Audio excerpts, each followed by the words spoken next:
Hello friends, welcome back to our channel.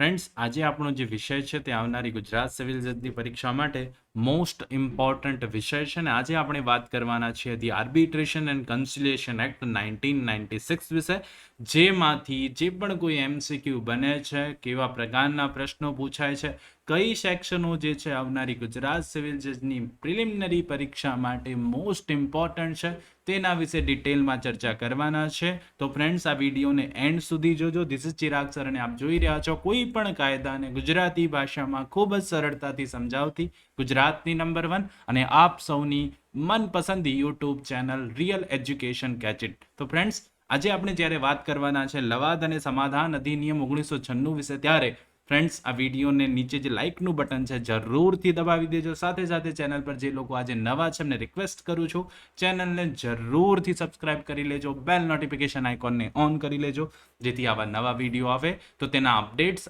આપ સુધી સરળતાથી પહોંચી જાય. તો ફ્રેન્ડ્સ, વધુ સમયને બગાડીશું નહીં, સ્ટાર્ટ કરીશું. The arbitration and conciliation act 26 of 1996, 16 August 1996 enactment drafted date છે. પૂછાઈ શકવાની શક્યતાઓ છે, ઘણીવાર પૂછાય છે. 16 ઓગસ્ટ 1996 યાદ રાખી લેજો.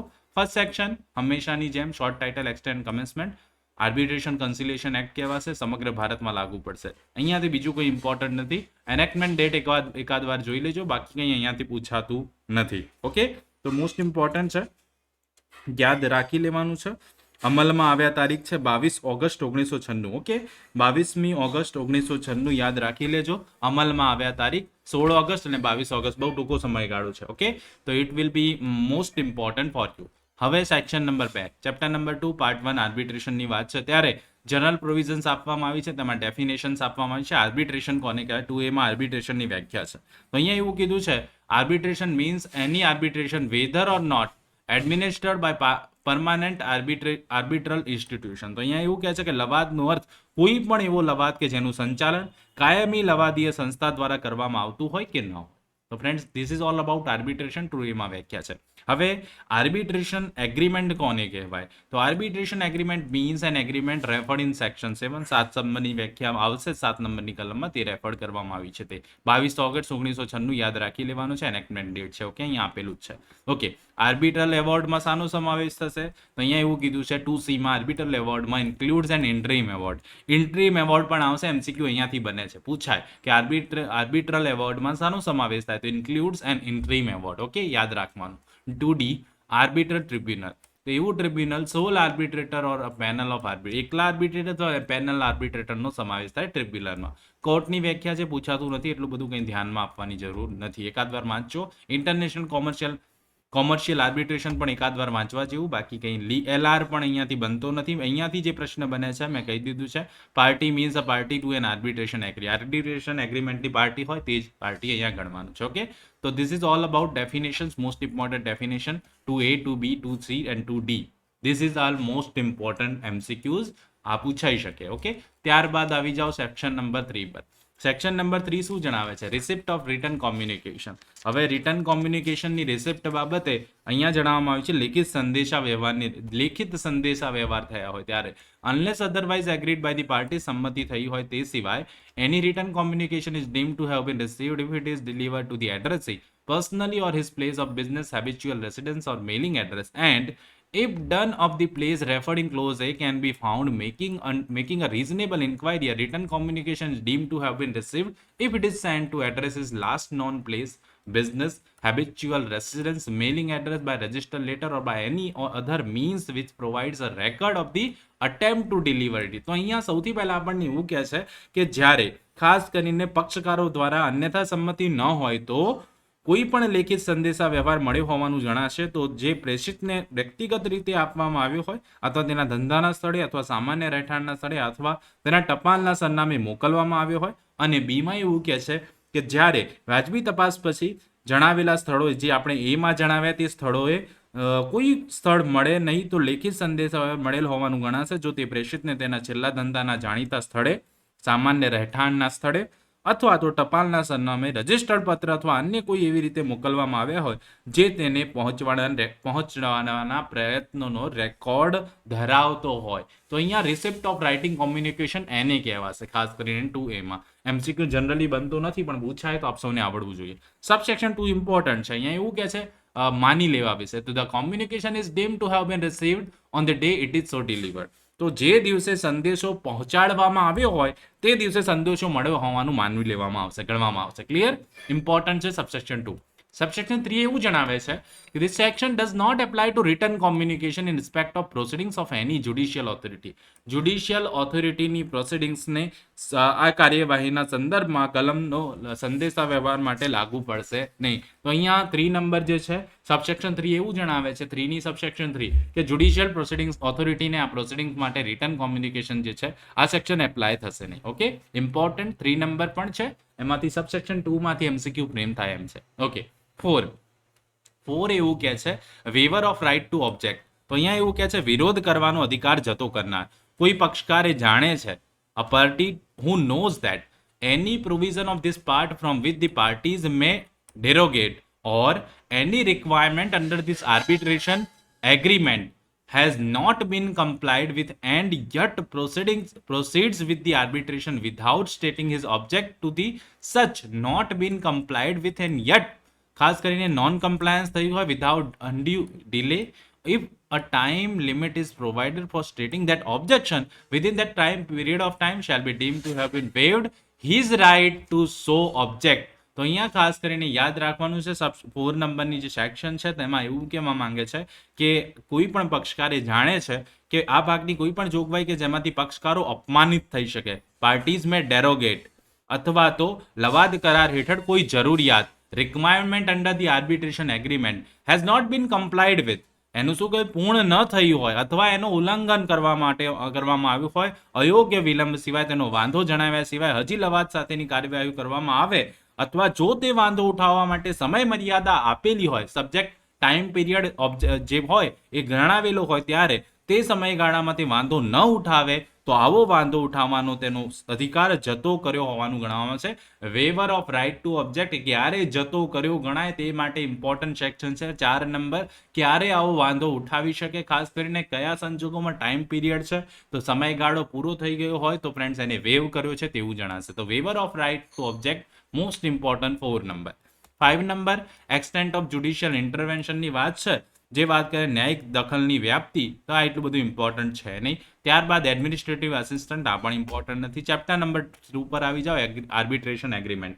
અહીંયા આર્બિટ્રેશન એગ્રીમેન્ટ ઇમ્પોર્ટન્ટ બની જાય છે.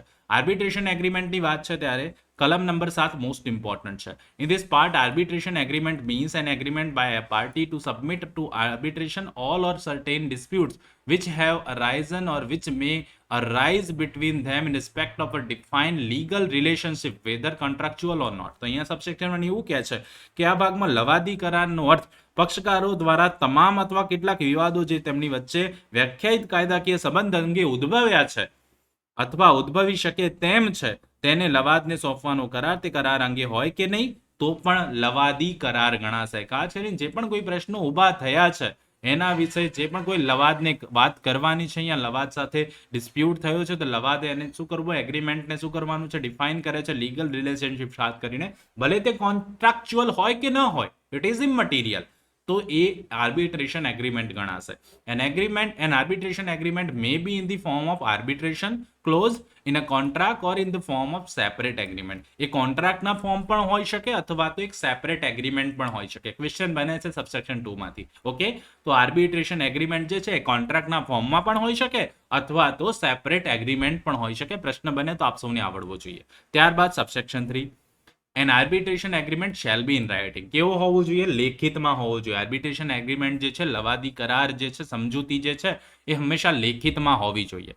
N arbitration agreement is in writing if it is content in document signed by the parties and exchange of letters, telex, telegrams, other means of telecommunication including communication through electronic means which provide a record of the agreement. તો અહીંયા ખાસ કરીને એવું કહે છે કે આવા પત્રો, ટેલેક્સ, ટેલિગ્રામ અથવા ઇલેક્ટ્રોનિક સાધનો દ્વારા સંદેશા વ્યવહાર સહિત સંદેશા વ્યવહારના અન્ય સાધનોની ફેરબદલી જે કરારના રેકર્ડની જોગવાઈ કરે છે એ માટે ખાસ ઇમ્પોર્ટન્ટ રહેશે. લવાદી કરાર લેખિતમાં રહેશે તો આ બધું હોવું જોઈએ. અને સીમાં એવું કહે છે any exchange of statement claim and defence in which the existence of the agreement alleged by one party and not denied by other party. એકે એલિગેશન કરી છે, બીજાએ ડિનાય કરી નથી, તે વસ્તુ પણ તેમાં લખવી પડે. 5 નંબર એવું કહે છે the reference in a contract to a document containing N arbitration close constitutes an arbitration agreement if the contract is writing and the reference is such as to make that arbitration clause part of the contract. એટલું બધું important છે નહીં. Subsection 1, 2, 3 important બની જાય છે ને subsection 4 પણ ક્યાંક પૂછાય એમ છે, તો અહીંયા 7 નંબરમાં આટલું યાદ રાખવાનું છે, મોસ્ટ ઇમ્પોર્ટન્ટ બની રહે છે. 8 નંબર એવું કહે છે power to refer parties two arbitration wear there is arbitration agreement. હવે આર્બિટ્રેશન એગ્રીમેન્ટ છે તો રિફર કરી શકાય કોને? આર્બિટ્રેશનને. અહીંયા સ્પષ્ટપણે જણાવવામાં આવ્યું જ્યારે લવાદ કરાર કરવામાં આવે તો લવાદના પક્ષકારોને જાણ કરવાની સત્તા, તો જાણ કરવી પડે. તો a judicial authority before which an action is brought is matter which is subject to an arbitration agreement. If a party to arbitration agreement or any person claiming though under him so applies not later than the date submitting his first statement. પહેલું first statement જે એને submit કર્યું તેના પછી નહીં, એ date પછી નહીં, on the substance of the dispute થયો છે ત્યારે, then notwithstanding any judgment, decree or order of the Supreme Court or any court, refer the parties to arbitration unless it finds the prima facie no valid arbitration agreement exist. જો કોઈ valid arbitration exist કરતો નથી તો કોઈ પણ supreme court અથવા અન્ય કોઈ પણ કોર્ટ ચુકાદો, હુકમ અથવા હુકમ લવાદના પક્ષકારોને અસર કરશે. ક્લિયર? પ્રાઇમા ફેસી ના હોય તો વેલિડ, એવું લાગે કે વેલિડ ના હોય તો જ. ઇટ મીન્સ અહીંયા મોસ્ટ ઇમ્પોર્ટન્ટની આપણને જણાવે છે કે જે પણ કોઈ જ્યુડિશિયલ ઓથોરિટી આવો એગ્રીમેન્ટ કરવામાં આવ્યો હોય, ખાસ કરીને આર્બિટ્રેશન એગ્રીમેન્ટ, એની જે કોઈ પાર્ટી હોય તે ફર્સ્ટ સ્ટેટમેન્ટ કરે તો ત્યારબાદ ડિસ્પ્યુટ બાબતે, તો ધેન નોટવિથસ્ટેન્ડિંગ એની જજમેન્ટ, ડિગ્રી ઓર ઓર્ડર જેને અસર કરતો ના હોય, ખાસ કરીને ઇમ્પોર્ટન્ટલી યાદ રાખી લેજો. 8 નંબર અહીંયા એવું પણ કહે છે it is accompanied by the original arbitration agreement or duly certified copy. તેમાં ડ્યુલી સર્ટિફાઈડ કોપી હોવી જોઈએ. શેલ નોટ બી એન્ટરટેન ના કરી શકે સિવાય કે, એટલે આ વસ્તુ બહુ જ જરૂરી છે. ઓરિજિનલ આર્બિટ્રેશન એગ્રીમેન્ટ હોવો જોઈએ અથવા તેની સર્ટિફાઈડ કોપી હોવી જોઈએ. તે સિવાય એ કોઈ પણ વ્યક્તિ જે છે એપ્લિકેશન એની રેફર થઈ શકશે નહીં, એન્ટરટેન થઈ શકશે નહીં. ઓકે, અહીંયાથી આટલું ઇમ્પોર્ટન્ટ છે. ત્યારબાદ interim measures etcetera by court 9 number એકાદ વાર વાંચી લેજો. આવી જાઓ chapter number 2 composition of arbitrator layout, column number 10 પર. સેક્શન નંબર 10 જણાવે છે નંબર ઓફ આર્બિટ્રેટર્સ. હવે નંબર ઓફ આર્બિટ્રેટર્સ પ્રશ્ન પૂછાય છે અહીંયાથી, એમસીક્યુ બને છે. તો ત્યારે the parties are free to determine the number of arbitrators provided that such number shall not be the an even number. Party નક્કી કરી શકે પણ ઇવન નંબર ના હોય, ઓડ નંબર હોવા જોઈએ. ઓકે, ઇવન નંબર નહીં ચાલે, ઓડ નંબર હોવા જોઈએ તો જ ડિસિઝન આવી શકે. Failing the determination referred in subsection 1, the arbitration tribunal shall consist of a sole arbitrator. તો એકમાત્ર જણાવ્યા મુજબ નક્કી ન થાય, એક સબસેક્શન હેઠળ નક્કી ન થાય તો ફ્રેન્ડ્સ અહીંયા એવું કીધું છે લવાદ ટ્રિબ્યુનલ એક લવાદની બનેલી ગણાશે. ઓકે, તો એક જ લવાદની બનેલી હોય અથવા તો ઇવન નંબરમાં, જેને આપણે કહીએ બેકી સંખ્યામાં ન હોવી જોઈએ, આપણને એવું કહી દીધું એકી સંખ્યામાં હોવી જોઈએ. અને જો આવું ન થાય, ઘણા બધા ન આવે, તો ફ્રેન્ડ્સ અહીંયા એવું કીધું છે એક માત્રથી પણ બની શકે. તો 10 નંબરમાંથી એમસીક્યુ પૂછાય છે, તો આ ખાસ યાદ રાખજો. કોણ નક્કી કરશે? પાર્ટીઝ નક્કી કરશે. Okay, 11 appointment of arbitrator. તો આ ઇમ્પોર્ટન્ટ છે, આ પણ સેક્શન અને ડિટેલમાં હું સમજાવતો નથી, એકાદ વાર વાંચી લેજો, પ્રશ્ન બને તો આપ સૌને આવડવું જોઈએ. મોસ્ટ ઇમ્પોર્ટન્ટ કલમ છે. 11 એ વાત કરે છે power of central government to amend fourth schedule. આ પણ એટલું બધું ઇમ્પોર્ટન્ટ નથી. ગ્રાઉન્ડ્સ ફોર ચેલેન્જ ક્યારે કરી શકાય તેના ગ્રાઉન્ડ્સ આપવામાં આવેલા છે. અહીંયાથી પણ જનરલી એમસીક્યુ બનશે નહીં. એમસીક્યુ માટે મોસ્ટ ઇમ્પોર્ટન્ટ જે પણ કોઈ વસ્તુ આવશે તેમાંથી જે પણ કયા નંબર આવે, સંખ્યા આવે, અથવા તો એવું કંઈક હોય જે પર્ટિક્યુલરલી એ સેક્શનને પૂર્ણ કરે એવું એમસીક્યુ બની છે. ચેલેન્જ પ્રોસિજરની વાત છે 13 નંબરમાં. Failure of impossibility to act. હવે એવું કહે છે કે the mandate of the arbitrator shall terminate and he shall substitute by another arbitrator. If ક્યારે આર્બિટ્રેટરને પોતાનું કૃત્ય બજાવવાથી જ્યારે ટર્મિનેટ કરવામાં આવે ત્યારે બીજાથી સબસ્ટિટ્યુટ કરવાની વાત છે. He becomes de jure or de facto unable to perform his functions, અને એના ફંક્શન્સ પરફોર્મ કરવા માટે અનેબલ બની જાય, અથવા તો for the other reasons fails to act without undue influence. તો અહીંયા બીજી કોઈ રીતે અનડ્યુ ઇન્ફ્લુઅન્સથી ફેલ થાય, વિડ્રો થાય ઓફિસથી, parties agree to the termination બને ત્યારે અહીંયા એ વ્યક્તિનો પોતાના ટર્મિનેશનથી ખાસ કરીને ફેલર ઓફ ઇમ્પોસિબિલિટી એક્ટથી એને દૂર કરવામાં આવે છે અને બીજાને ત્યાં લાવવામાં આવશે. Termination of mandate and substitution આર્બિટ્રેશનની વાત છે. ત્યારબાદ ચેપ્ટર નંબર 4ની વાત છે competence of arbitral tribunal to the rule on its jurisdiction. એટલું બધું અહીંયાથી ઇમ્પોર્ટન્ટ 17 નંબર ઇમ્પોર્ટન્ટ છે. Interim measures ordered by arbitral tribunal. તો ઇન્ટરીમ મેઝર્સ પણ આપી શકે આર્બિટ્રલ ટ્રિબ્યુનલ. સેક્શન નંબર 36 ત્યાં અપ્લાય થશે. Accordance to the section number 36 આપણે જોવાના છે. ગાર્જિયનની વાત હોય, if a minor or person of unsound માઇન્ડની વાત હોય તો ગાર્જિયન એપોઇન્ટ કરવાની વાત છે અને ઇન્ટ્રીમ મેઝરમેન્ટ ત્યાં આપી શકશે. ઓકે, ઇમ્પોર્ટન્ટ છે, એકાદ વાર વાંચવા જેવું છે, વાંચી લેજો. બહુ એટલું બધું છે નહીં. એમસીક્યુઝ જ્યાંથી ફ્રેમ થાય છે હું આપ સૌને જણાવી દઉં છું એ શબ્દ. ઓકે, એના પર ખાસ ધ્યાન રાખજો. હવે ચેપ્ટર નંબર 5 કન્ડક્ટ ઓફ આર્બિટ્રલ પ્રોસિડિંગ્સની વાત છે ત્યારે equal treatment of party. So the parties shall be treated with equality and each party shall be given a full opportunity to present his case. તો દરેક પાર્ટીને સમાન તકો આપવામાં આવશે. ઇક્વાલિટીથી સમાન રીતે દરેક પાર્ટીને પોતાનો પક્ષ, પોતાનો કેસ રજૂ કરવાની તક આપવામાં આવશે. Okay, determination of rule of procedure અહીંયા એટલું બધું ઇમ્પોર્ટન્ટ છે ને. ઇન્ડિયન એવિડન્સ એક્ટ અને સીપીસી અહીંયા લાગુ પડશે એવું કહેવા માંગે છે. તો અહીંયા ખાસ કરીને પ્લેસ ઓફ આર્બિટ્રેશન શું રહેશે તો પાર્ટીઝ નક્કી કરે એ પ્લેસ. આ ઇમ્પોર્ટન્ટ છે, 20માંથી ક્વેશ્ચન બને છે કે આર્બિટ્રેશનની જગ્યા કોણ નક્કી કરે. તો ફ્રેન્ડ્સ અહીંયા કહે છે parties are free two agri to the place of arbitration. નક્કી કોણ કરશે? પાર્ટીઝ નક્કી કરશે. એમસીક્યુ ત્યાંથી બને છે.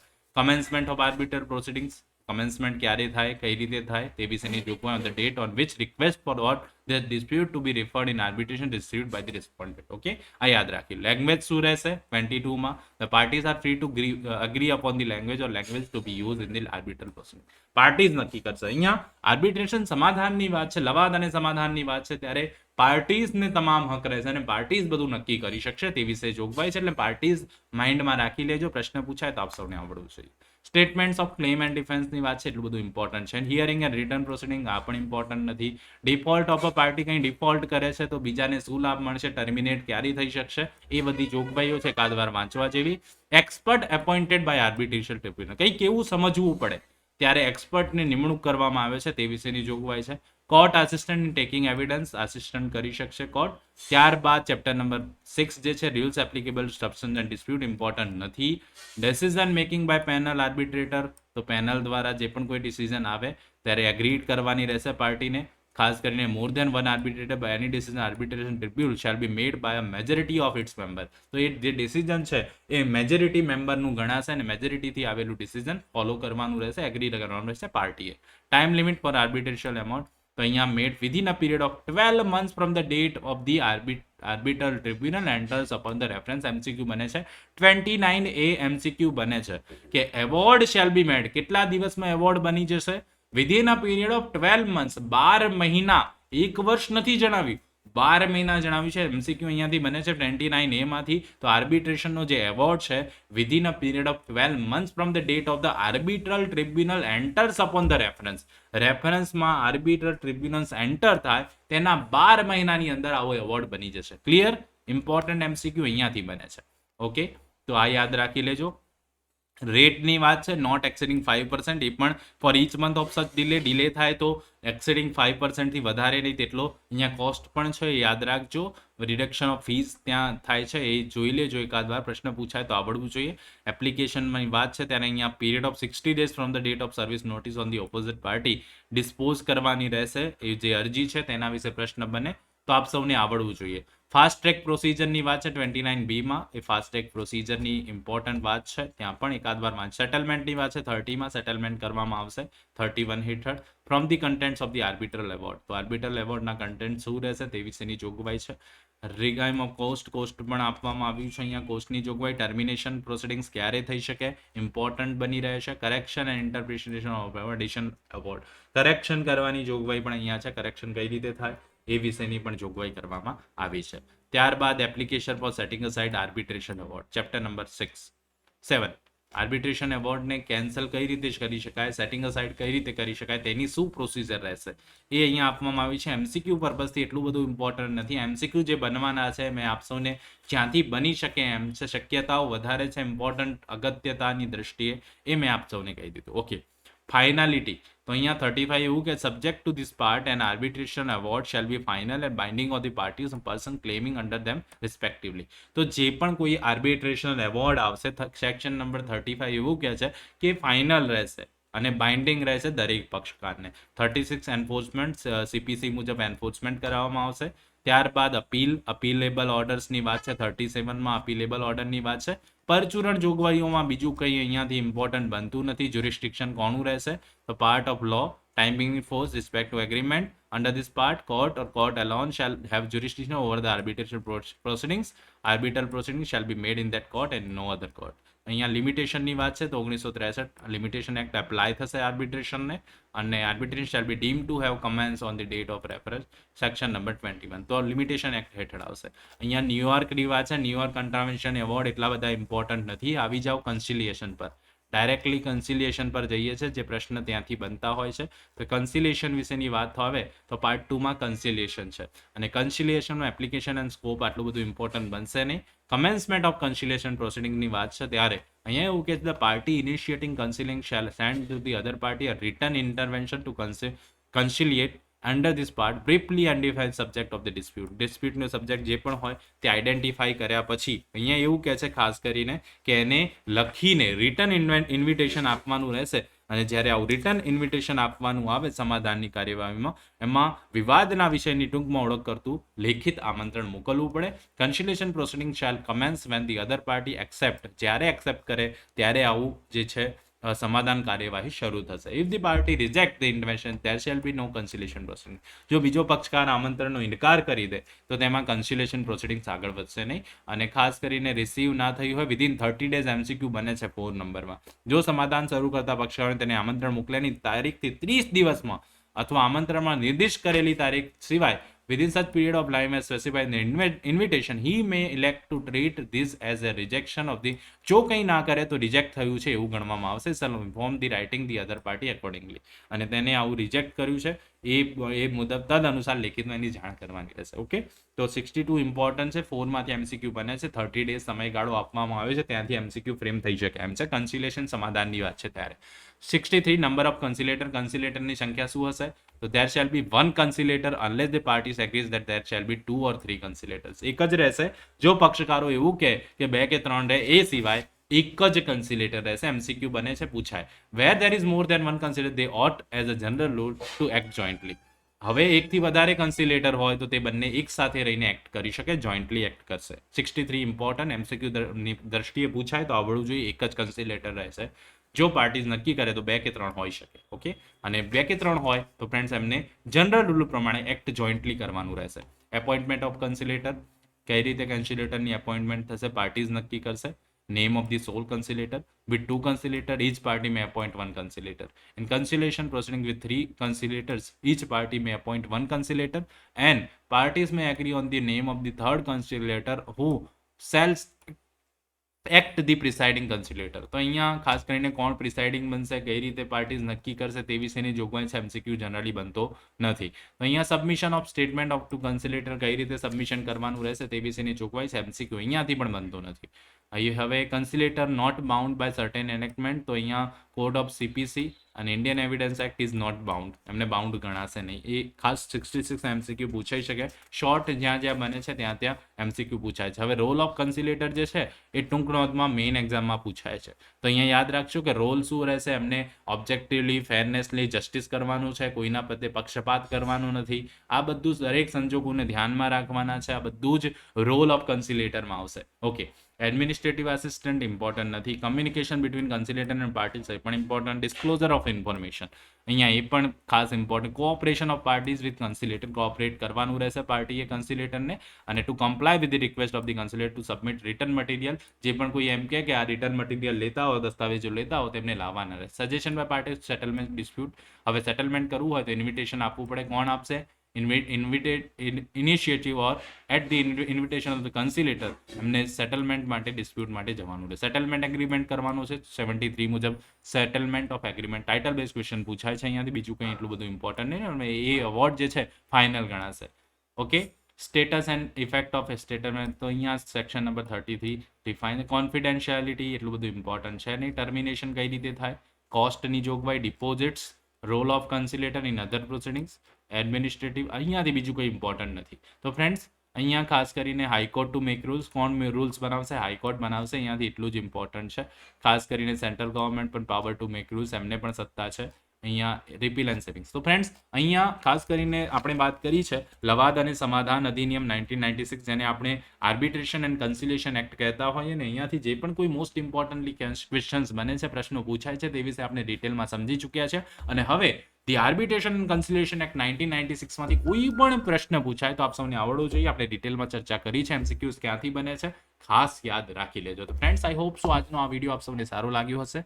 જરૂરથી આપ સૌને સારું લાગ્યું હોય તો નીચે જે લાઇકનું બટન છે જરૂરથી દબાવી દેજો. ચેનલ પર જે લોકો નવા હોય એમને રિક્વેસ્ટ કરું છું ચેનલને સબસ્ક્રાઇબ કરી લેજો.